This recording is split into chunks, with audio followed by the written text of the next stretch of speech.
Welcome everyone to a conversation about inner and outer peace with three outstanding panelists who have a lot of experience and knowledge about peace. My name is Audrey Kitagawa. I'm the president and founder of the International Academy for Multicultural Cooperation.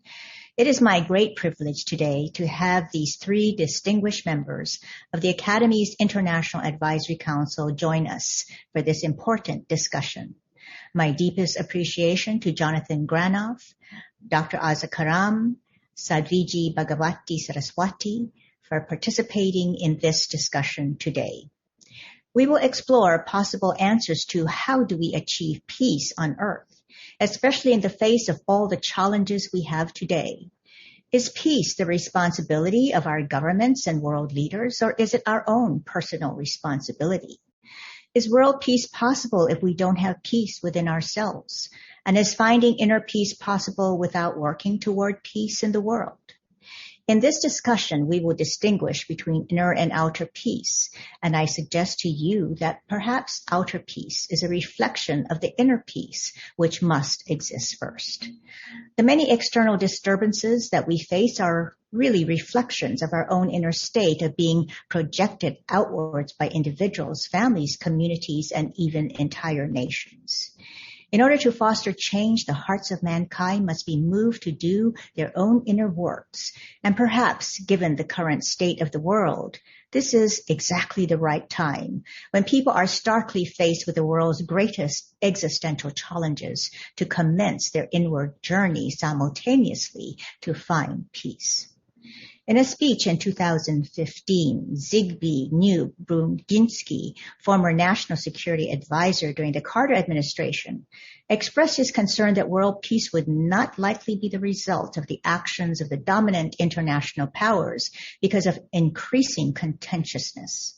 However, he felt that genuine world peace, meaning effective consensus regarding shared sacrifices, as well as voluntary cooperation, is theoretically possible, but is most likely some decades away with threats to humanity's existence generated by global warming, pollution, and so forth, and has become imminent threats to us all. Now, just 6 years later, not decades later, his words ring true as threats to human existence from the rampant exploitation of our environment are more and more evident in daily life. Hurricanes, floods, wildfires, rising sea levels, extreme heat and cold are regularly featured in the news. And activists, humanitarians, concerned government officials, and citizens are beginning to focus on the possibility that in addition to the threat of nuclear war, the damage that has been inflicted on the planet is an imminent danger requiring the cooperative focus of all nations. While a nuclear disaster may be difficult for the average person to envision, we all can directly see, feel, and experience the effects of climate change and global warming in our everyday lives. Disturbances such as war, social unrest, domestic abuse, destruction, and mismanagement of our environment, and other forms of violence are indications of how much harder we all must work to cultivate our own inner peace, because creating a peaceful external world is all of our responsibility. As global citizens, we all have individual and collective responsibility to work on ourselves first, but also the many challenges before us. This will require a simultaneity of action. When we become peaceful individuals and collectively as a society, we will reflect a peaceful world on the outside. To the extent that what we see going on in the world is not peaceful and harmonious, let that be an impetus to work on ourselves and our own inner state of peace, while we also seek solutions to the external problems which have been caused by us. We each must be part of the solution. While we might want to blame society, governments, institutions, or the corporate world and their practices for the problems we face, we must remember that all governments, corporations, and other institutions are ultimately run by and led by the people in positions of leadership. Therefore, we must be mindful of who we are placing in positions of authority, And this is very important because a leader uses language, and creates policies that are reflective of his or her own inner world. And if that leader speaks the language of hatred, racism, judgment, and discord, it can create polarization, incite violence, and create divisive thoughts and actions, which manifest as hate crimes, human rights violations, atrocities, and ultimately genocide.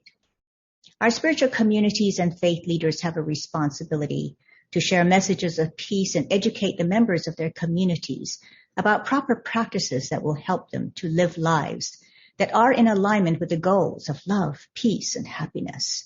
And the practices of meditation, prayer, and creating and being in loving families and communities connect us with ourselves and others.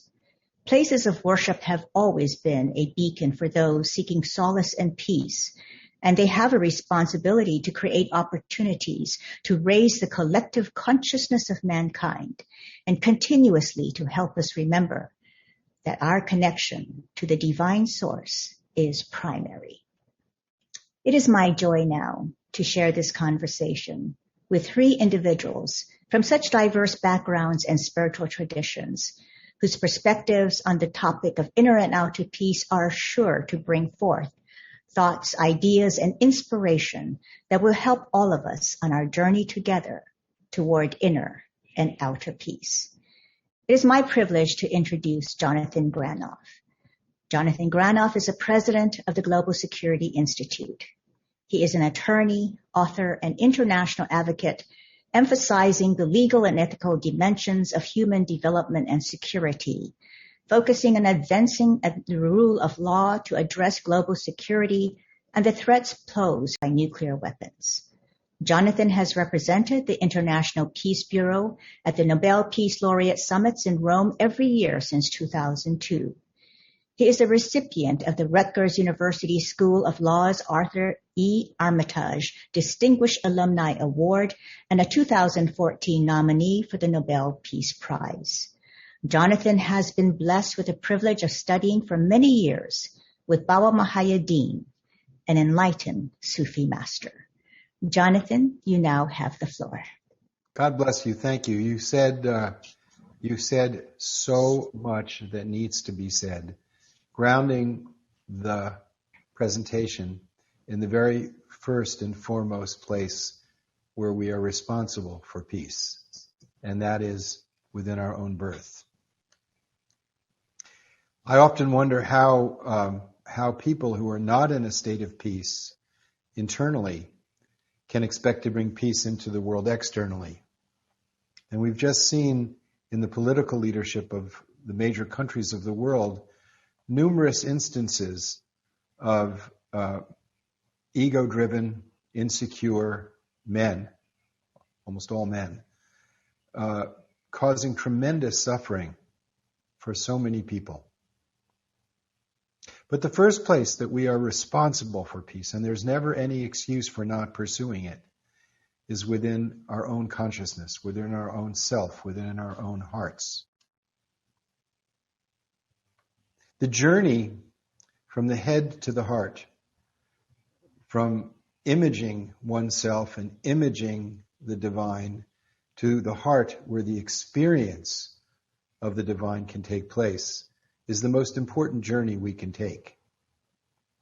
If we do everything else but don't discover the presence of the divine within our human birth, we will have forsaken the most precious and valuable of opportunities.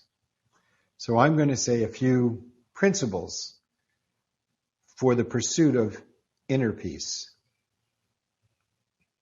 and then some principles for the pursuit of peace amongst the institutions of the world that are so powerfully governing our relationships externally with one another and the natural world.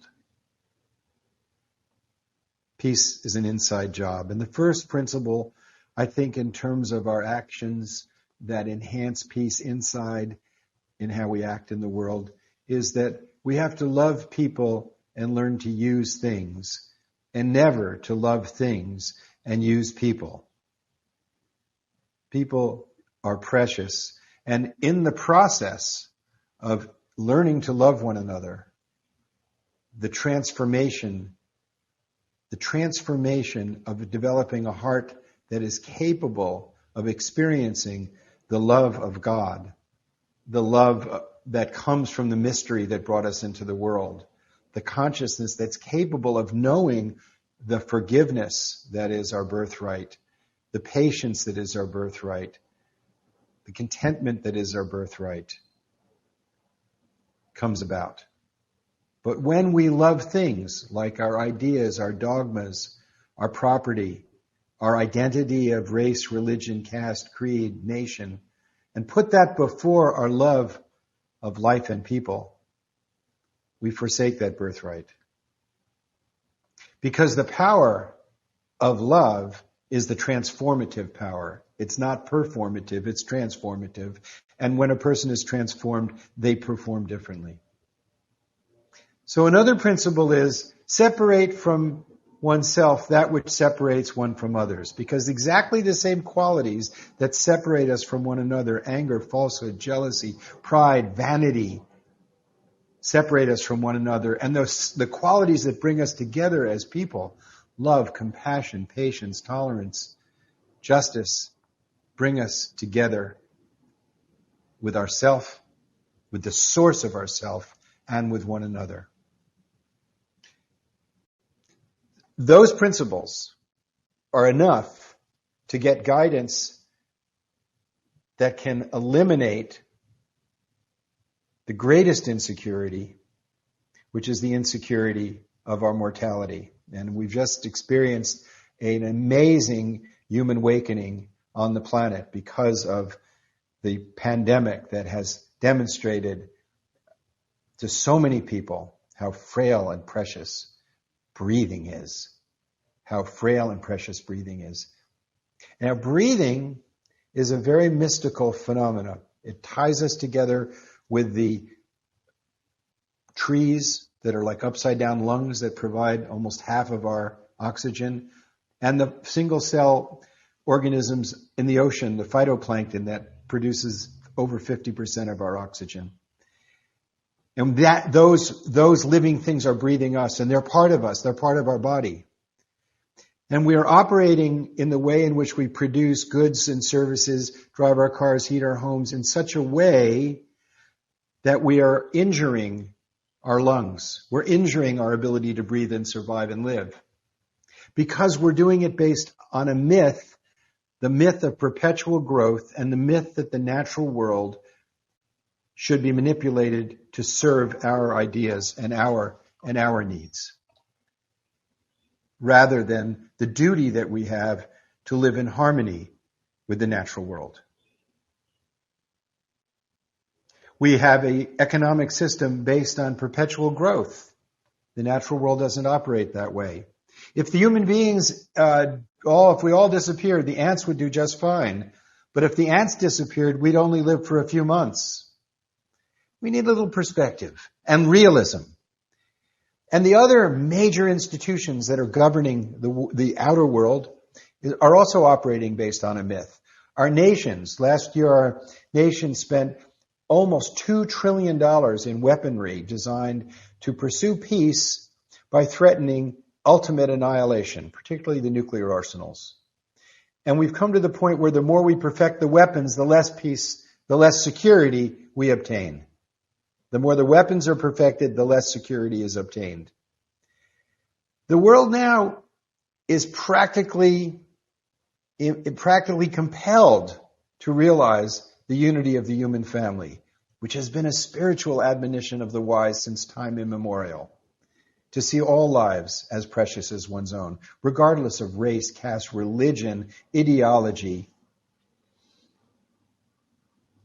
But now this has become a necessity. And it's interesting. The business world operates that way. Global finance operates that way. Science operates without borders. Fashion operates without borders. Culinary arts are operating without borders. And there are many people, like many people watching this, and certainly the sisters that I'm on with, have hearts without borders.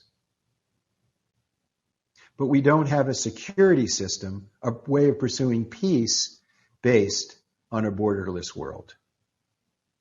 So we have the major countries of the world pursuing a myth that comes from Roman times, which is pursue war and receive peace. That by more military power, peace will be obtained. And that is a myth. The truth matters. And the truth is, we are one human family. And the truth is, our physical bodies depend on how we collectively treat the natural world and one another. The truth is that as we pursue becoming fully human, becoming compassionate, patient, tolerant, humble, as we become that way, we receive the benefits. After World War I, the powers that prevailed imposed crushing punishment on the people of Germany. And the world received the chaos and whirlwind of Nazism. After World War II, there was a little bit of wisdom from those who looked over the edge and saw the power of destruction.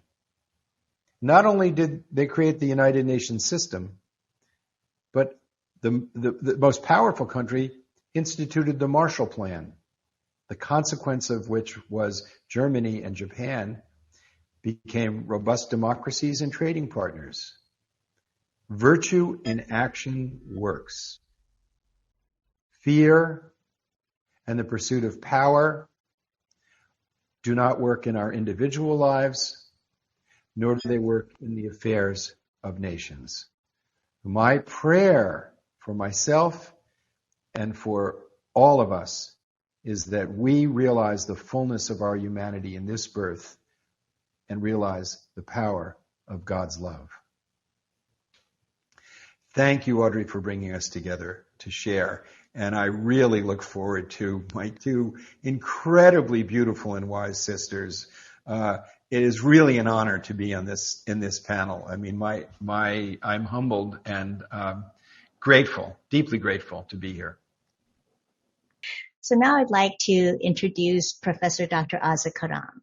She is a Secretary General of Religions for Peace, the largest multi-religious leadership platform with 92 national and 6 regional interreligious councils. She holds a professorship of religion and development at the Free University in Amsterdam in the Netherlands.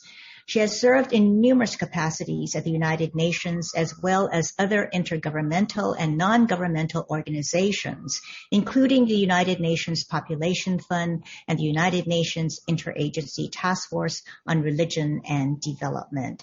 Dr. Professor Azza Karam, you now have the floor. Thank you very, very much. Ms. Audrey Kitagawa, Divine Mother, it's always a tremendous privilege to be in your presence and to be able to listen and learn from you. I do have to be very honest about the fact that if I was asked to nominate at least 3 contemporary prophets in our day and age, I would have nominated every single one on this call, because you are in every extent my prophets, and I very much can appreciate. And I'm very humbled by the learning that each and every encounter with each one of you always generates. So much blessings and gratitude for welcoming me amongst such a community of prophets and wisdom. And I'm very grateful for it. I don't really think there's anything left to be said after you, Audrey, and after Jonathan have spoken. I was scratching my head a few seconds ago thinking, oh, okay, so what now? And I would share perhaps just a few humble reflections with you all. The first reflection is even on the title itself. As I was thinking about it, it occurs to me that as we think of and try to unpack inner and outer peace, it occurs to me that perhaps we are ourselves falling into that same binarism of enlightenment thought that is part of the problem that I think we're all facing today, the us and them person, other, me, other, inner, outer. And of course, I think you've both, Audrey and Jonathan, you've put it so beautifully that one cannot function without the other, and that in a sense, each is a reflection. What happens in the outer world is indeed a reflection of the very base of our instincts, which is fear. But it's a fear that we perhaps even ourselves hold inside about ourselves. Perhaps we are afraid of ourselves even before we are afraid of the other. It's just a question that I often wonder about. Are we, as the mantras of fear proliferated so much in the last several years, as they fueled the biological warfare, the nuclear warfare, the nuclear arms race, the annihilation of our nature, is it others we are afraid of, or is it ourselves that we are fundamentally afraid of? And in a way, even though this is such a complicated question, I believe the answer may be far simpler than we would imagine, because I do think we are afraid of ourselves, because we are cognizant of what we are capable of, and because we know that hatred can spread like wildfire so much faster than the effort that sometimes love takes. Love requires effort. It requires commitment. It requires persistence. It needs resilience. It is resilience. And so therefore, love demands effort. And it's an effort that should be a labor of love to indeed realize, create, and sustain. Hatred is very easy. It requires very little indeed, I believe. And I think, therefore, that perhaps what we fear most is what we are most able to change. And that is fear of ourselves. Should we love ourselves a little bit more? Not in the sense of arrogance and self-centeredness that we see in so many corners of the world today, but love ourselves in the sense of have forgiveness and mercy on ourselves, which indeed is a common theme to all the mystics around the world. That it is this ability to tap into the divine mercy that then characterizes who we are. But we can unlock the divine mercy perhaps by being merciful towards ourselves. And what does that entail? And how do we do that? In my very, very limited, humble experience, I have found that I can savor the very tantalizing aromas of divine mercy. So I wouldn't claim to be able to drink from that beautiful, pure, gorgeous water, but I can savor some of its aroma. Really only when I am in the presence of people from many different faith traditions who come together because of this commitment to love, which is a commitment to serve. And it is to serve one another. It is to serve one another and therefore the mirror image of us, but to serve through the persons around us, the nature we inhabit. It isn't a deliberate hard work to rise ourselves, but it is really actually more an intentional, deliberate bowing down to the spirit and the grandeur that is our nature and one another. And when that happens in these moments where people from different faith traditions come together, I believe that is the moment when that flavor, the savoring of the divine mercy, is very much present amongst us. When we then start to serve together with this commitment that is to ourselves, but really through service to everything and everyone around us, but it's still to ourselves, obviously acknowledging that we are part of this beautiful fabric. When we do that we take that additional action. So we come together, and already there is the sun, the beginning of the rays of the sun of divine mercy. We then serve together, whatever it is that we do. That, I believe, is the manifestation of the divine itself. It is in that service to the infrastructure of our lives. It is in that service together that we find that whether it is the Buddha, Allah, multiple creations and manifestations of Vishnu, whatever that deity or these deities are manifest as, we serve one another through them. That is divine mercy. And I believe that that then means, per definition, as we come together to serve together, there is no us and them. There is no inner and outer. We become the object and the subject of what we are doing, what we are actively seeking to deliver and to serve. I wish that COVID, and I'm the type, to be very honest, I'm the type who usually sees the glass half full, okay? And some people tell me, no, it's half empty, and then I will switch positions. But really, I do see the glass half full. And I believe very firmly that COVID, as we heard from you, Divine Mother, as we heard from you, Dr. Granoff, I believe that COVID is a moment of reckoning that nature itself is offering us. And it's a moment of reckoning that we still need to do more. Glass half empty. We still need to do more to acknowledge. I assumed that we would rush to come together, all of us, the institutions and our organizations, to serve together. And there was instead perhaps a confrontation with a particular aspect of reality, which is that the fear too has increased exponentially. That the very institutions which we staff, which we man, which we serve, themselves require a little bit of love from everyone amongst us. And that until we learn that our loyalty should be to one another, beyond the borders, as Jonathan was saying, beyond any and every border, including especially institutional borders. I think until we learn that that's where the loyalty, in order to ensure divine mercy, can come from, we are often haunted and prisoners of our institutions. And that is exactly the same as being haunted and prisoners of our ego. Thank you. Thank you so much, Dr. Karam. And now I'd like to share about our beautiful Sadhvi Bhagawati Saraswati. Thank you so much. Sadhvi is a Secretary General of the Global Interfaith WASH Alliance, an international interfaith organization dedicated to clean water, sanitation, and hygiene. She is a president of the Divine Shakti Foundation, a foundation which runs free schools, vocational training programs, and empowerment programs.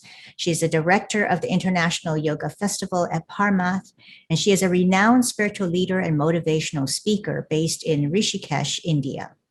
Originally from Los Angeles, California, and a graduate of Stanford University, she has lived on the banks of the sacred Ganga River for nearly 25 years, engaged in spiritual service, wisdom teaching, sacred action, and deep spiritual practice. She was initiated into the Order of Monastic Renunciation by His Holiness Swami Chidanand Saraswati, a revered spiritual leader in India. So Sadhvi, please, you now have the floor.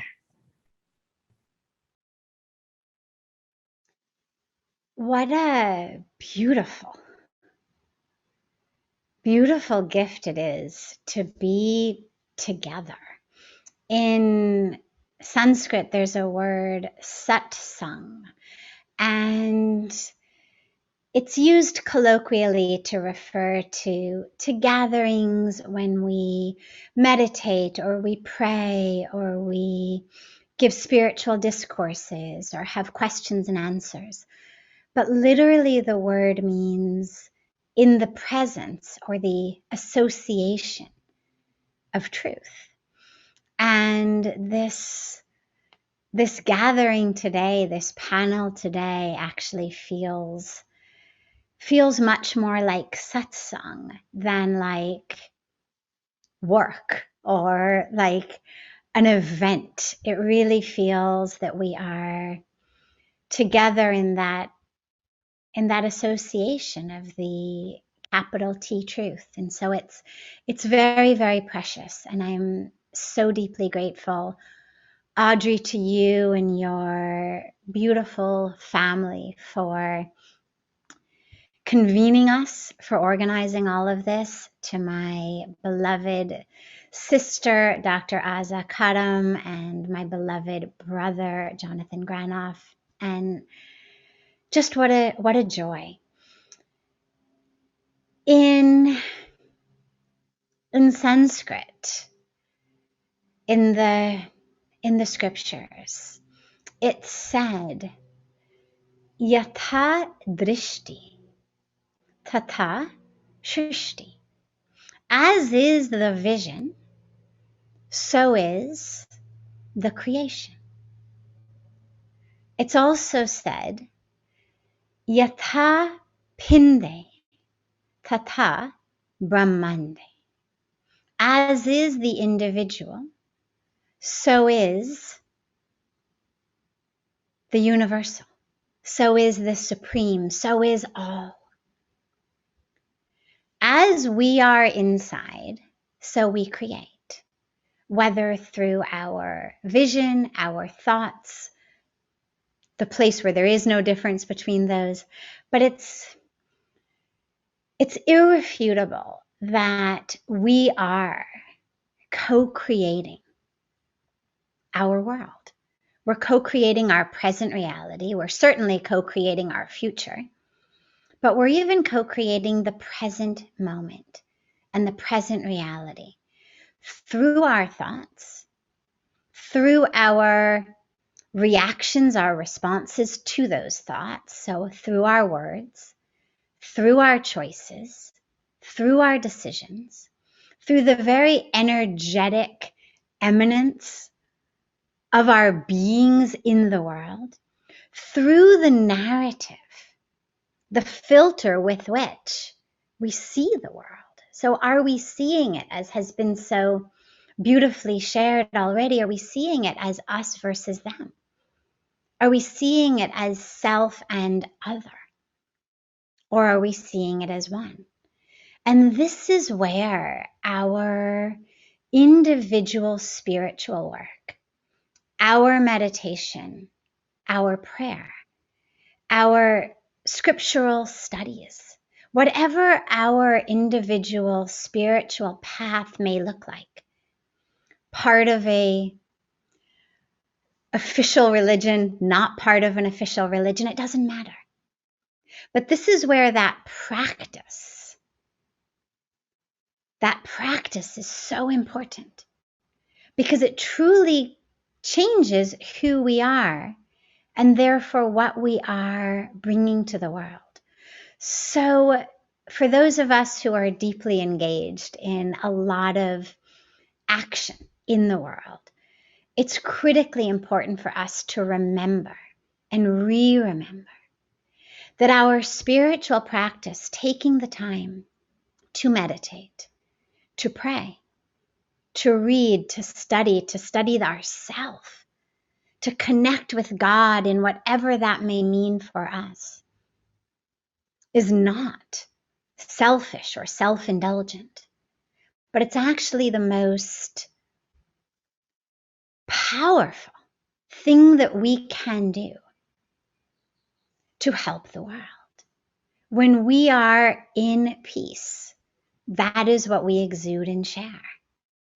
When we are in love, that is what we exude and share. Think about, a colleague who shows up at work after a beautiful weekend, and everybody knows, she had a great weekend. There's just something, she's glowing. Now, someone who's in love exudes love, not just to the beloved, not even just in the presence of the beloved, but to all. She's gonna, help everybody with their work. She's gonna stay late to help people. She'll bring everybody lunch back. She'll tip the waiter at lunch a lot more. This is just a common way that we understand, she's in love. So when we are in love, we actually become not just happier, not just more shiny and vibrant, but we actually become greater assets to the planet. We walk with love. We speak with love. We choose with love. We move through our daily work with love. And so, as we want to be instruments of peace, instruments of mercy, as St. Francis of Assisi gave us this beautiful prayer. What a high calling to be a tool and instrument of mercy, of light, of hope, of love. But in order to be that, we have to first have it within ourselves. We can only share that which we have. An air conditioner can't give you hot air. A heater can't give you cool air. We only can give to the world that which we have. And so our spiritual practice becomes essential. But it's the beginning, not the end. At least the on the mat, on the cushion, eyes closed, legs crossed spiritual practice. It's the beginning. It's what gets us in touch with the truth of who we are, which is one, which isn't this individual body that is separate, that has a color, a race, a religion, a culture, a creed, a sexual orientation, a bank account, but that is actually one with the Creator and one with all of the creation. And so when we have that experience, we stand up from our cushions, from our yoga mats, and we move differently in the world. We walk out of our temples, our churches, our mosques, our synagogues, our gurdwaras. We move out of them as different people in the world.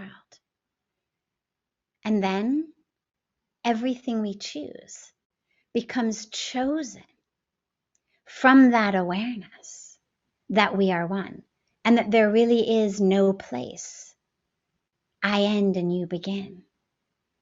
There's no place I end and the children who are dying of hunger begin.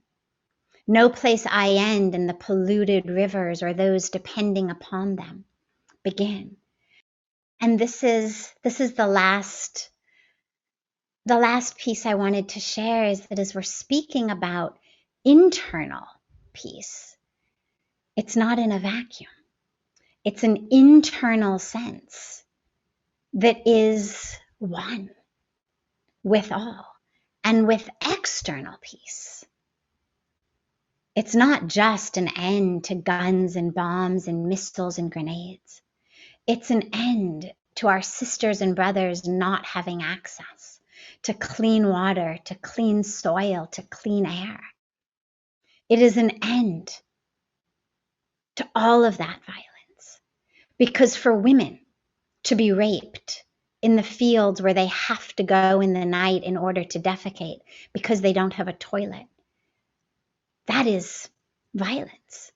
For girls to have to drop out of school when they start menstruating is gender-based violence. For children to be dying of diarrhea because their water is polluted is violence.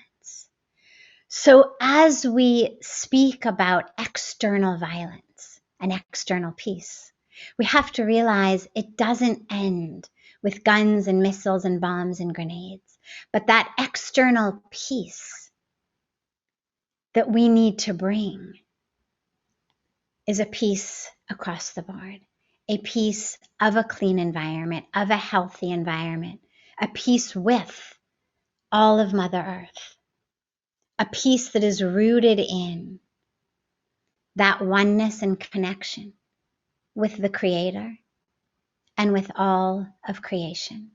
And that connection leads us to be able to be creative and courageous in our actions and our words and our thoughts, as we bring that inner peace into external peace. Thank you so much for this beautiful opportunity to share and be together with you all. Sadhviji, thank you so much for your beautiful sharing. You have a background in psychology, and yet you are a religious leader. What can you tell us about the overlap between science and spirituality in the search for inner as well as outer peace? It's such a beautiful question, and it's a place actually that I really love, because science and spirituality are not at odds with each other. So of course, spiritually, we've always been told, watch the mind, watch your thoughts. Your thoughts are creating your reality. People tend to identify either as a scientist or as a spiritual person.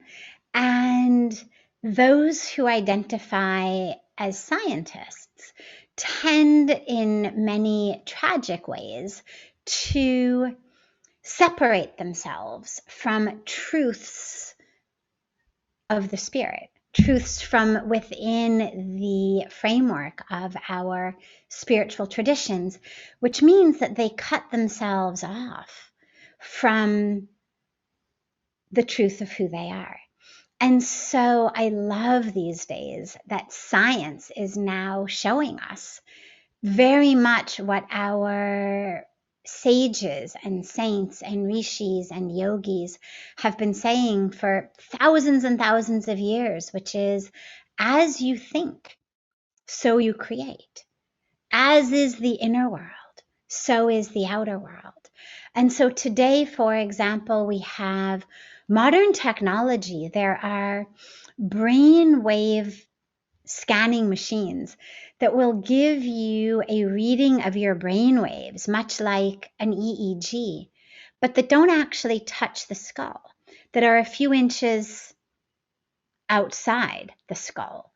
And what's so powerful about that is it means that literally that which is taking place in our brain is emanating out through the gray and white matter of the brain, through the bone of the skull, into literally the world outside of us, or the world that we would say is outside when we're not in tune with that truth of there is no inner, there is no outer, it's just all self.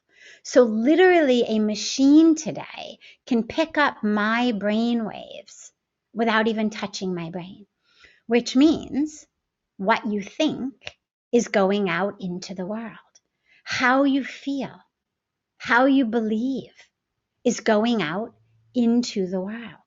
We have a lot of science from institutions as prestigious as Princeton University and other very, very prestigious university-based research institutions in America, in England, in Europe, showing the power of thought, not just upon the physical body of the one who is thinking, which we already know.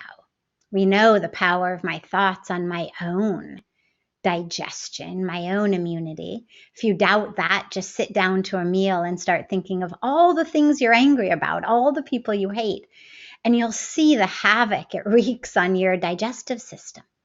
But we now know that those thoughts, those intentions have the power to impact everything ranging from the rate at which seeds sprout and blossom, to the rate at which plants, flowers, trees grow, to the rate at which immune system cells replicate and divide in a petri dish being held by someone else, to the zeros and ones being given out by a metal random number generating machine, So from the natural world of our own bodies to the natural world of nature outside, trees, plants, to the world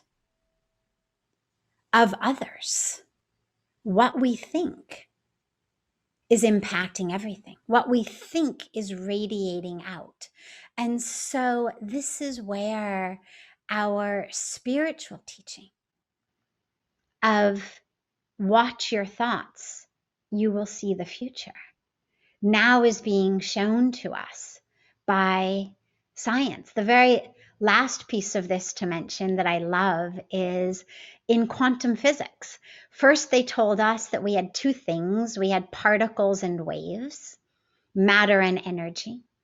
Then they said, well, actually, sometimes particles behave like waves. Sometimes waves behave like particles. Now they've come and they've said, actually, depends who's looking. There's something called the observer effect. Who is looking at the wave or the particle impacts the way that this piece of creation behaves. Do we need any more evidence of the power of our sight, of our thought upon not only our own lives, but every aspect of the world outside of us? So thank you so much, Sadhvi, for your beautiful answer. And I'd like to proceed now to Professor Dr. Azza Karam. Dr. Karam, Religions for Peace, for which you are the Secretary General, has called for positive peace and shared well-being. And this is a broad and encompassing goal. Can you share what you envision positive peace to be, and why is it necessary for global well-being? I believe that according to the International Peace Academy, positive peace is supposed to be, for lack of a better word, the more comprehensive peace that is about not living in poverty, that is about access to affordable, decent health care, that is about access to good quality teaching all the way through to our university level. It is about not just the absence of war, it is about the more than the covering of our basic human needs, which today remain largely uncovered for most of the world's population. And basic needs means food, health, water, shelter, that kind of stuff. We're not talking about exotic access to anything. We're talking about basic needs. So positive peace is the whole of the state of dignity, if you will, that should be. Right? And therefore, what Religions for Peace is committed to, when all faith traditions, religious institutions, religious leaders, representatives of faith communities, all faith communities around the world, when they all come together, the commitment is not simply to stop a war, simply. It doesn't stop at stopping a conflict, a war or actual disagreement, conflict. It is far beyond. It is to ensuring the fundamental human dignity of all humans at all times, regardless of any distinctions and barring any and all forms of discrimination. That kind of comprehensive peace is what positive peace is. Okay? And if you then look at the data that we have today, that people like Dr. Jonathan and yourself, Audrey, and Sadhvi ji are much better familiar with, we realize that we're talking about a reality in which the majority of the world's population lacks access to basic human need. The majority of the world's population lacks access to basic human needs. So we cannot justifiably speak of a state of peace in this particular context. And if there's any difference that the religions can make, again, we talk about the inner and the outer. If there is to be a difference to what the multi-religious value added is, it has to be to create the tipping point for positive peace, i.e. that state of human dignity that would not exist if human beings lack access to their basic needs or are discriminated against as a result of any particular change they embody or manifest or wish to espouse. And it certainly wouldn't happen in the kind of environmental degradation context that we're all confronting right now. Positive peace is about the whole of that. Multi-religious collaboration, my firm belief is multi-religious collaboration is the tipping point towards the achievement. But why? Why would multi-religious collaboration be the tipping point? Precisely because every religion will obviously have exactly those same principles of wanting to work for all and love all and serve all. So when every single faith tradition comes together to work for all, love all, and serve all, how can we ever leave anyone behind? Who's going to be left behind? If every single faith tradition is working towards that same goal, we cannot leave anybody behind. Per definition, it's impossible. But there's another reason. We know for a fact that the majority of the world's social services, health, education, nutrition, sanitation, you heard Sadhvi Ji speaking about the religious involvement in the simplest of human things to the body, sanitation.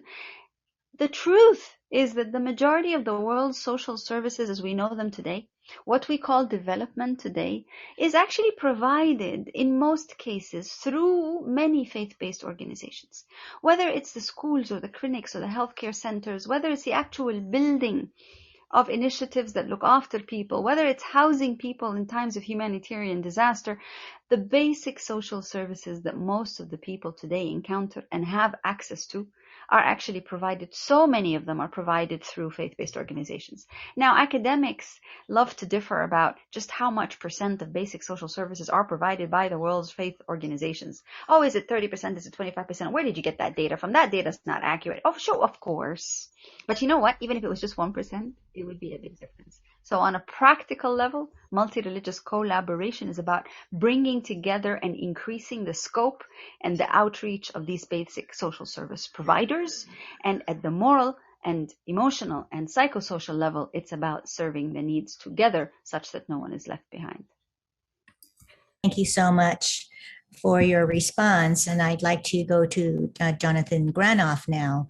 So Jonathan, the pursuit of peace is no longer a marginal activity because of the way we have dominated the natural world. And please tell us, what do you feel are the principles and policies that are needed for the survival of humanity as we go forward? Since the 30 Years' War in Europe in the 17th century, in which Catholics and Protestants were fighting over whose definition of Jesus' love was preferred, and a third of Central Europe was slaughtered. To resolve that conflict in a place called Westphalia in 1648, the modern state was created. The modern state didn't exist before a bunch of wonks got together and said, let's create a new political institution, a new way of organizing how we live. And so they created Protestant states and Catholic states and literally stop the war and put in motion, certainly in the Protestant states, the idea that the legitimacy of the state comes from the people. The United States comes right out of that flow. But since that time, the focus of how collective security is pursued has been largely centered around the security of the state. And today, the enormous convergence of science, technology, commerce, and political power around the military pursuit of security for the state has largely occluded the focus on the security of people. So we need to have a change of the paradigm of how security is pursued from militarism and nationalism to human security. And human security is grounded in how people actually live. And when you look at all of the endeavors of the modern world, they are extraordinarily cooperative. Finance transcends national and religious differences. commerce is global with seamlessly. And in fact, if you look at governance in terms of resolving differences amongst people peacefully, third-party adjudication of disputes, the business community, through arbitration proceedings rather than using state courts, has figured out how to ensure seamless application of justice in contracts and commerce, such that one can trade, write letters of credit, etc., create franchises worldwide. So we know how to cooperate. We know how to do that. But our focus of how we define security has largely been dominated by a military approach. And that simply has to, it's out of sync with the reality of today's world. The other aspect is, how do we provide goods and services for ourselves? That must be based on the reality of the scientific exploration of a relationship to the natural world.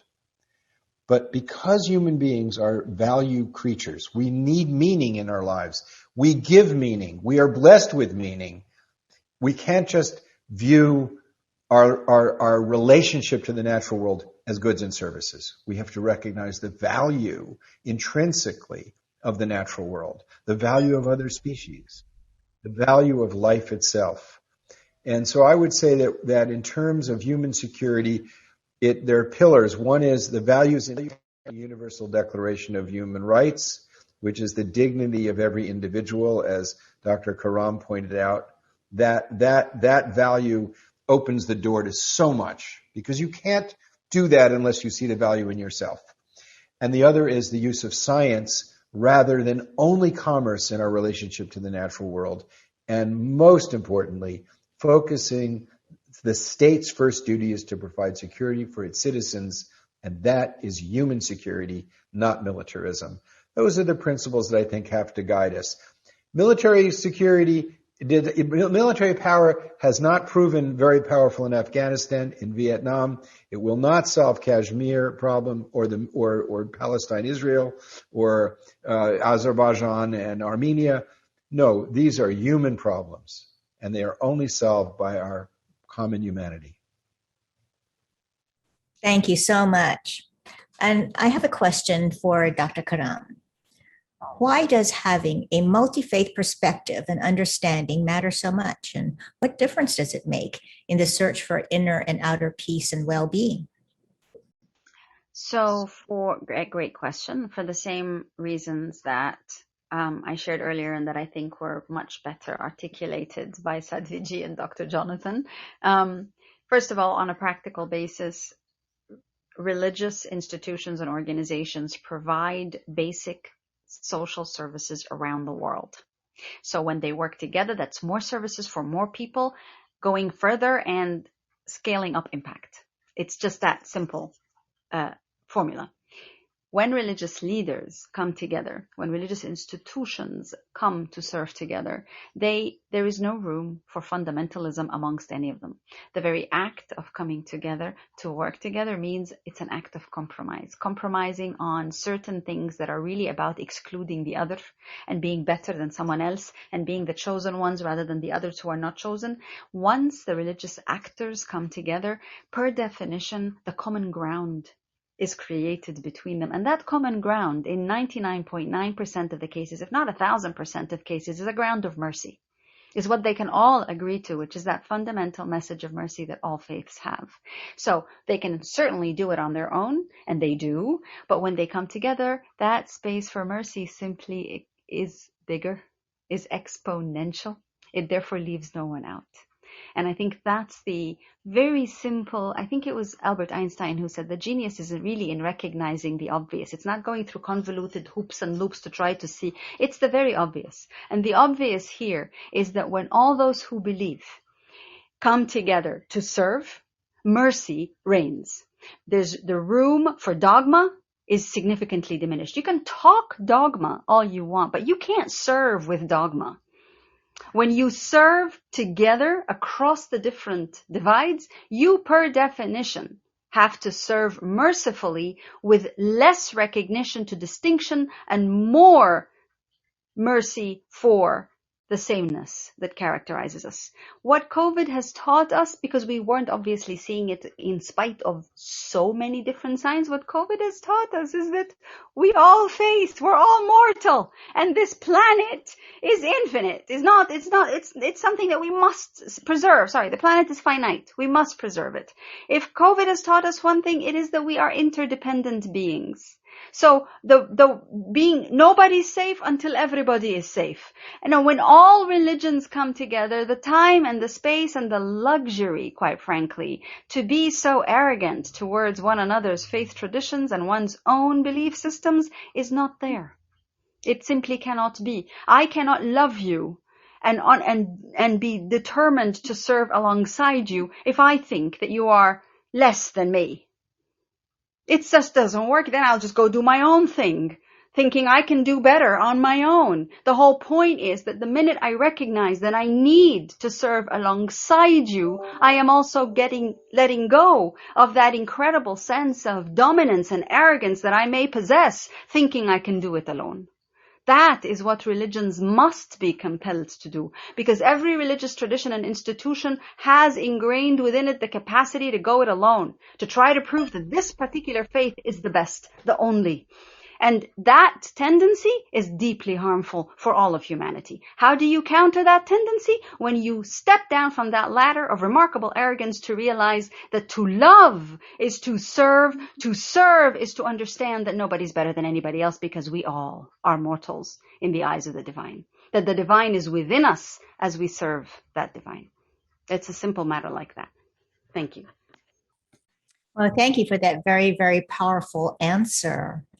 And it would be a blessing if everyone could recognize the foundational truth of that. So, Jonathan, you had mentioned previously in your presentation this aspect of death. And a big cause of anxiety that lurks in the background is this fear of death and the mortality which Dr. Karam was talking about. And what have you learned about addressing the fear of death, and what do you know about this fear of death? I've had several instances in which God has blessed me with the humbling effect of illness and come close to dying several times. I, like everyone else, has had that intimate conversation with the mystery that brings us all here, and said, why am I here? How do I know you? How do I know where I come from? How do I know what will be my fate when this frail hunk of flesh is put back in the earth? What I've learned is that there is a level of understanding that is our birthright, to understand the luminosity of our own soul. But it doesn't take place with the cognition of the mind. It takes place through the organ of the heart. And there is a power, a mystery that brings us here that is described as love, forgiveness, mercy, compassion, all of these extraordinary qualities that are interconnected in a most beautiful way. And the characteristic of all of these qualities is that they free one from the entrapment of egocentricity. They free you from the entrapment of tomorrow and yesterday and bring you into the presence of the power of life itself. And it said, God is compassion, God is love, and God is forgiveness. But you will never know what that is unless you have the organ to perceive it. And the organ to perceive it is the heart. So you'll never know God's forgiveness if you don't have forgiveness. You'll never know God's mercy if you don't have mercy. You'll never know God's love unless you have a heart that can experience love. And that's what we're here to learn from, with and through each other. And it's discovered within that is the ability to understand this secret. There's something in your eyes that sees, but you can't see it. There's something in your hand that touches, but you can't touch it. There's something in all of us that knows, But that thing that knows, you can't know it as an object. But those who have penetrated that mystery all say it is one.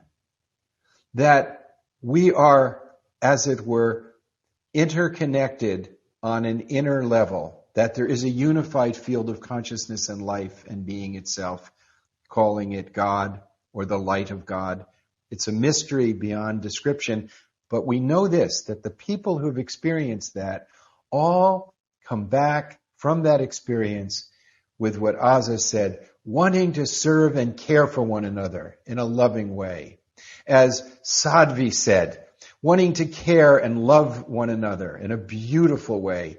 As Audrey has brought us together to affirm our capacity to love and care for one another in a beautiful way, and to demand of the institutions that we create that they reflect that value of the dignity of every human being and the sacredness of the gift of life and the interconnectedness of the natural world and the human world, and the fact that the purpose of our life is to develop that understanding of that mysterious, wonderful, dignified treasure inherent in every birth. That taste of that experience, which can take place in prayer and meditation, or when you really face your mortality and say, I'm gonna find out why I'm here the way a drowning man gets a breath of air. The way a person gets some water in the desert. I want to find the truth of my own soul. If you go with that intensity and that prayer and that intensity and ask that mysterious power for the love and wisdom to know it, the door will be open. You will be given that gift. And if you get one taste of it, you will be good. You will be good. You will be good. And I pray that more of us, and myself as well, stay within that blessing that comes from the sobriety of realizing we're not here for very long, and every one of us is precious. Thank you so much, Jonathan. So, Sadhviji, as this week of Unity coincides with International Day of Yoga Day, and as I know you host this very famous International Yoga Festival every year, please tell us, what role does yoga have in inner as well as outer peace? Yoga means union. That is actually what the Sanskrit word yog means. Union, to unite. So yoga is that through which we experience the truth of ourselves, the union of that which never was separate, the re-remembering of the undivided capital S self. So more, rather than a union, you could say it's a reunion through practices of using the body, using the breath, practices of meditation, practices of purification. Through the practice of yoga, we experience that reunion with the Creator and the creation, that truth of who we are. But it also very deeply and very directly relates with what we've been speaking about in terms of external peace, because just quickly, the sage Patanjali gave us what we refer to as Ashtanga Yoga. But literally what that means is the 8 limbs of yoga. Now, asana, our physical practices, is limb number 3. Pranayama is limb number 4. But limb number 1 and 2, the foundation of yoga, are literally what you could consider the 10 commandments of a righteous life. No religion, no dogma there. We don't have time now to go into all of them, but I'll share just the first 4 of 10. Non-violence, ahimsa. Satya, truthfulness. Asteya, non-stealing. Apigraha, non-hoarding. Now, for everyone practicing yoga, that's the foundation of our practice. You can't begin building something on the third floor. You begin with the foundation, floors 1 and 2. So yoga is predicated upon, rooted upon nonviolence, truthfulness, non-stealing. Now that doesn't just mean we don't go out with guns and grenades and missiles and bombs. It means nonviolence in word, in thought. Nonviolence in what we eat, nonviolence in what we buy, nonviolence in how we conduct business. It means truthfulness in how we understand ourselves and our interconnection with the world. To move through the world in the illusion of separation is untruth. It is not yoga. When we speak about stealing and hoarding, well, it doesn't just mean thou shalt not mug someone on the street or break into someone's house in the night. It means thou shalt not steal the grain, the water of those who are our sisters and brothers across the world. That we shall not channel the food of this world, the wheat, the rice, the soy, the corn that could be feeding people, into feeding the cows and the pigs and the chickens who become our hamburgers and our hot dogs.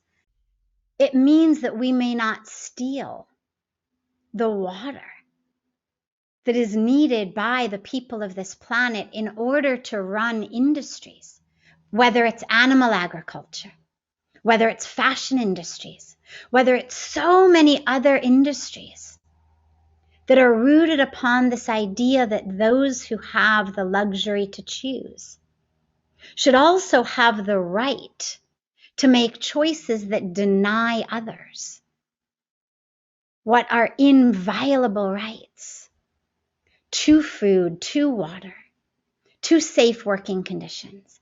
It means that we shall not steal the freedom, the health of our sisters, our daughters, our children of the world working in sweatshops and bonded labor, simply because we want more, cheaper.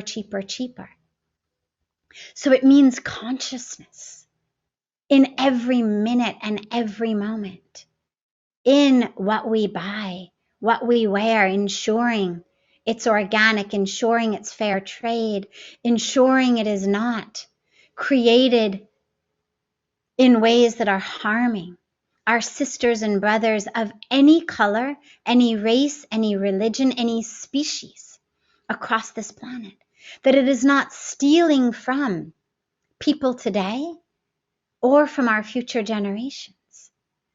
And so as we celebrate International Yoga Day, it's a celebration of the remembrance of our union, of our oneness, and a reminding of our responsibility, whether we call it a spiritual responsibility, a yogic responsibility, a dharmic responsibility, or just a human responsibility, to actually act, think, shop, eat, choose, and move through the world consciously with the awareness that we are not separate from each other, from the rivers, from the trees, from the mountains, or from the people of future generations.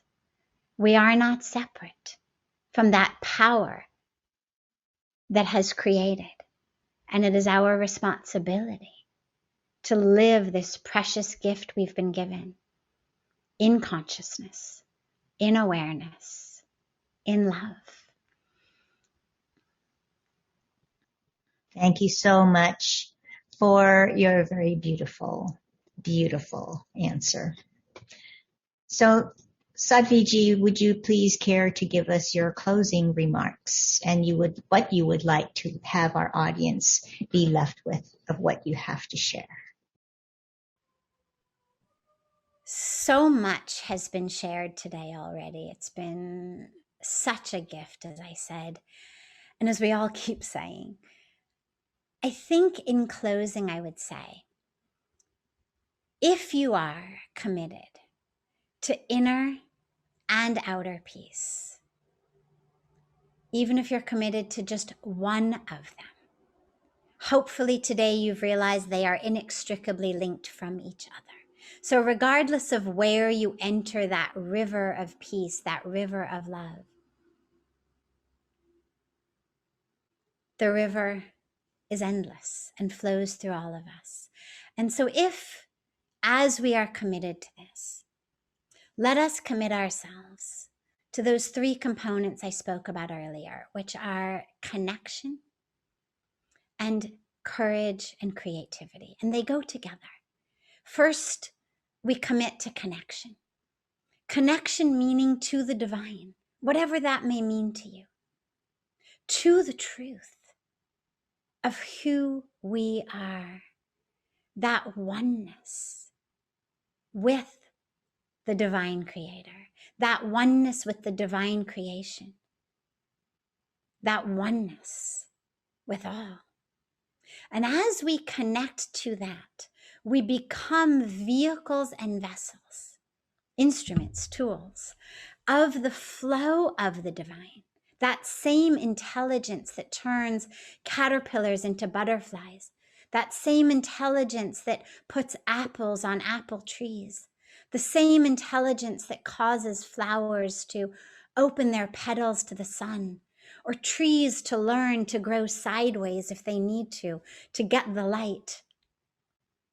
When we are connected, we have the intelligence to know how to be that tool, how to be that instrument, how to serve in a way that isn't serving our egos, but that is actually a vessel, a vehicle of that divine flow of intelligence, of love, of creation for the world.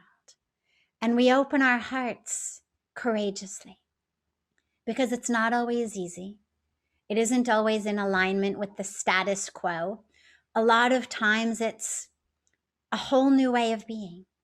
But from that connection, we have courage, open-hearted courage to walk ways of truth, to embody truth.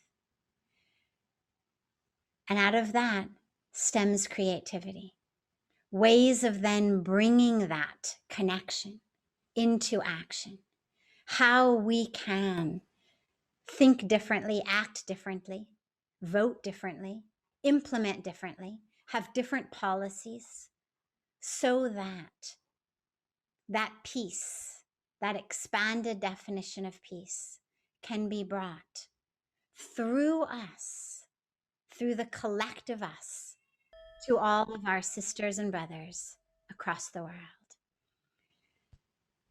With such deep gratitude and such deep love to Audrey, to Azza, to Jonathan, such a beautiful family of love, of truth, of oneness. Deep love to Ben, to Adil, to all of those bringing this World Unity Week together for all. Thank you so much, Sadhvi ji, for your beautiful closing thoughts. And now we'd like to hear from Dr. Azza Karam. Please share with us your concluding thoughts. There's really very little that I can possibly add to all the wisdom that has been shared. So I'm not adding anything. I am simply giving thanks to the willingness to speak such profound truths with one another that you, Divine Mother, always enable and always make room for and catalyze. So my last thoughts would be to give tremendous gratitude to you for this opportunity to learn and to listen to one another, tremendous gratitude to Dr. Jonathan Granoff and to Sadhvi Bhagawati Saraswati, because I think each has manifested the beautiful mercy that we're trying to talk about. We all come from such different religions, traditions, cultures, countries, that to see this beautiful synergy in spirit and conversation between spirits can only be thanks to the divine itself, himself, herself. So I want to give thanks. First and foremost, those would be my final thoughts, are just deep, deep, deep gratitude for the very beautiful listening and sharing that took place here, and to each and every one of you for enabling this, making this possible, and again and always to the Divine Spirit and its mercy upon us. Thank you. Thank you so much, Dr. Karam.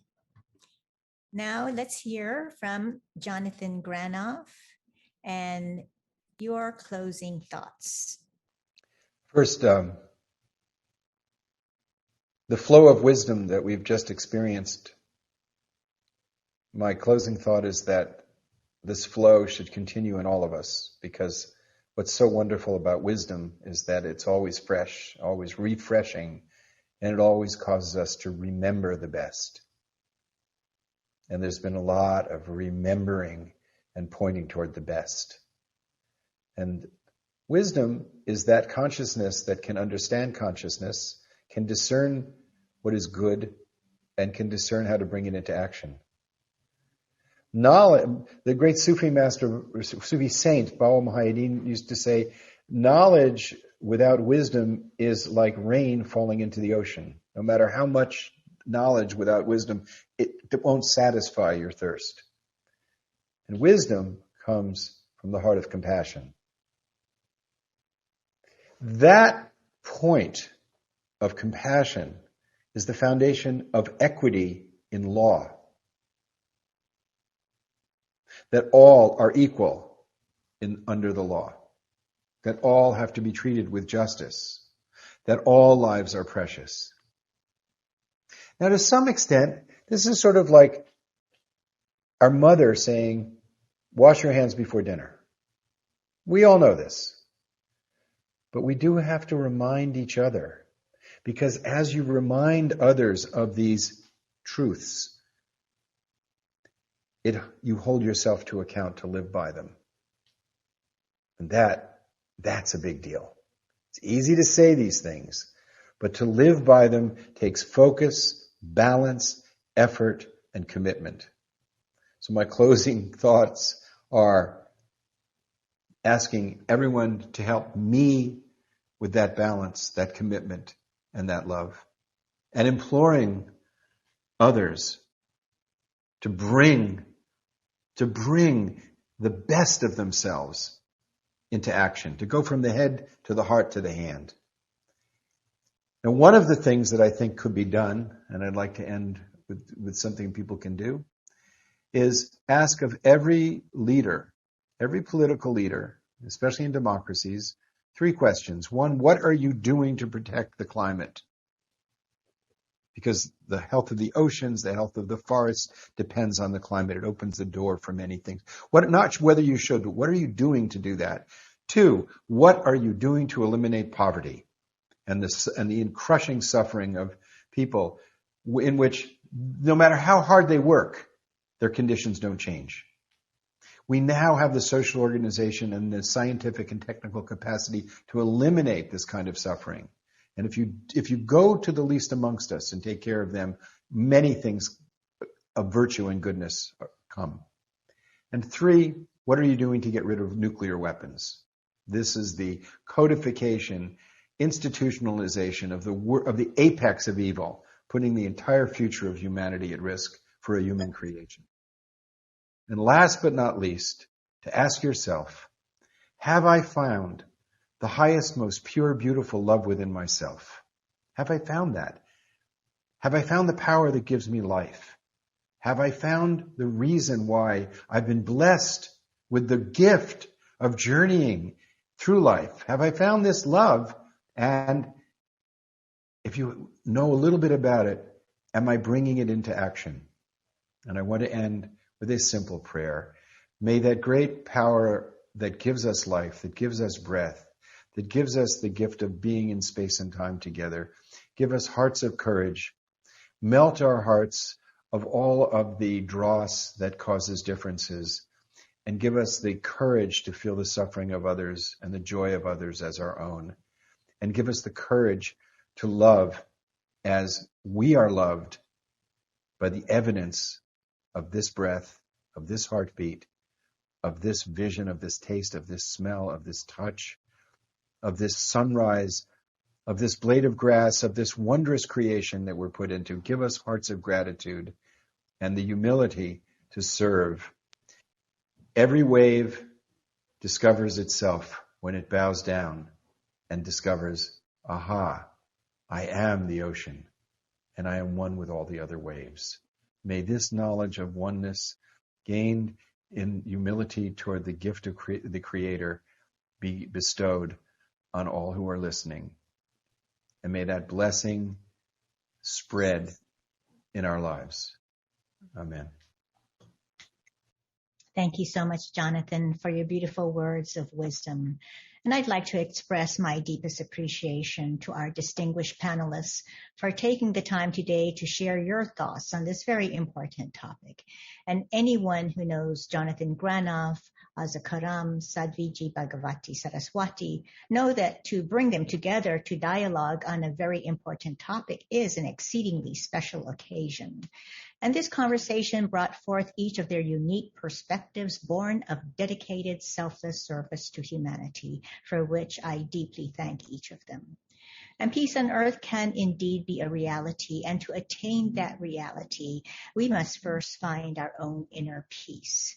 And in order to take that journey inwards to find inner peace, the three realms of the body, mind, and spirit must be in alignment. And these three realms are operative as long as we are in the physical body that is situated in the context of this lifetime, in the three-dimensional plane of the perception of time and space. And as we have also heard, the body is impermanent and it does not last. And still, it is the vehicle through which we undertake this journey and experience life, so we must take proper care of it. And the mind has a power to create, and therefore we must be very mindful of that upon which we are contemplating, for that upon which we contemplate, we become and we project into the world. And for this spirit that is the vital force that gives life to all things, this life force is sacred, and we are each imbued with it. This supreme source, this sacred life force, is love. And cultivating one's spiritual life on whatever spiritual path or religious tradition one chooses is essential to develop self-awareness and the deep core of peace and love within our hearts. Much of our inner work is to help us to become better people through insight and awareness, and how we must change and correct our own inner film and our ways of thinking, so that what we are projecting on the screen of life is coherent with our deepest values and consistent with the love, compassion, kindness, and beauty of the reality of our true selves as spiritual beings. And we cannot abdicate our responsibility as global citizens to do our part to make this world a peaceful place. May we dedicate ourselves to helping to make this world a better place, whether we devote our time as activists to abolish nuclear weapons, or head a major interfaith organization, or undertake massive sanitation and clean water projects, while also giving spiritual food. May we all move with the power of that love in our hearts in selfless service to humanity. And each one of our panelists today have demonstrated through their life's work this example and model of selfless service. And may God bless them infinitely and always with his protection, his divine light, and his love. And I conclude with my thanks again to our speakers. And I leave with a few words of wisdom from Rumi, who said, "Out beyond ideas of wrongdoing and right doing, there is a field. I'll meet you there." Thank you so much, everyone, for joining us this evening, and may you all be blessed in God's love. Thank you.